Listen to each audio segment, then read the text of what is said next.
నేను మీ పానగంటి బాబు, మీ అందరికీ నేను చాలా దగ్గర మనిషిని కాబట్టి ముఖ్యంగా ఇక్కడికి వచ్చినటువంటి గౌరవనీయులు పెద్దలు కొంపల్లి మోహన్ రెడ్డి అన్న గారికి మరియు మెడ్చల్ జిల్లా అధ్యక్షులైనటువంటి మా బుద్ధిసేనన్న గారికి మరియు జవహర్ నగర్ ప్రెసిడెంట్ కమలన్న గారికి, నా తోటి సహచరులైనటువంటి బీజేపీ కుటుంబ సభ్యులందరికీ నా యొక్క నమస్కారాలు.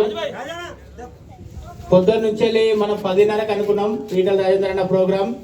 చాలా ఎంతో శ్రమతోటి మీరు మా మీద ఉన్న నమ్మకంతో ఇంతసేపు కూర్చున్నందుకు ముఖ్యంగా మీకు ధన్యవాదాలు తెలియజేస్తున్నాం.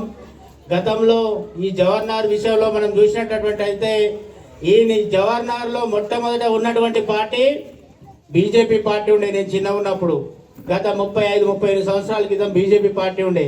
దాని తర్వాత కాలక్రమేణంగా తెలుగుదేశం అటువంటి పార్టీలు రావడం జరిగింది. కనుక ఒకనాడు బుల్డోజర్లతోటి నేను చిన్న ఉన్నప్పుడు బుల్డోజర్లతోటి విపరీతమైన భయాందోళన పరిస్థితిని తీసుకొచ్చి జవహర్ నగర్ లేకుండా చేద్దామని చెప్పేసి అప్పుడున్న గవర్నమెంట్లు దీన్ని కూల్చివేస్తుంటే అప్పుడున్నటువంటి బండారు దత్తాత్రేయ గారు కానీ అలాగనే టైగర్ నరేంద్ర గారు వచ్చి ఇక్కడ వాళ్ళు ఆపడం జరిగింది. ఈ జవహర్ నగర్లో చాలా మంది ఇప్పుడున్న పరిస్థితులను బట్టి ఏది అధికారంలోకి ఉంటే ఆ అధికారమైనటువంటి పార్టీలకు పోయి పదవులు అనుభవించి ఆస్తులు సంపాదించేటటువంటి లీడర్లు ఉన్నారు. కనుక ఈ బీజేపీ పార్టీ అంటే సెక్యులర్ పార్టీ. ఒక కార్పొరేటర్ ఉండగానే ఈ జవహర్ నగర్ పట్ల మనకు ఒక నిబద్ధత కలిగి ఉండాలనే ఆలోచనతో మనము బీజేపీ పార్టీలకు రావడం జరిగింది. నిన్న మేమందరం కలిసి నిన్న పొద్దు నుంచి అనుకున్న కొద్దిసేపటికే మనం ఇంతమంది మనము జన సమీకరణతోటి మనం ఆఫీస్ ఓపెన్ చేసుకోవడము ఎంతో గొప్ప విషయము. మనం ఇదే పక్కన చూస్తున్నటువంటి ఈ పెద్ద మోరి నాల ఏదైతుందో దీన్ని తీసుకొచ్చినటువంటి ఘన చరిత్ర మా కొంపల్లి మోహన్ రెడ్డి అన్నది. అన్న మా ఇక్కడనే అన్న నా ఇల్లు కూడా ముందే.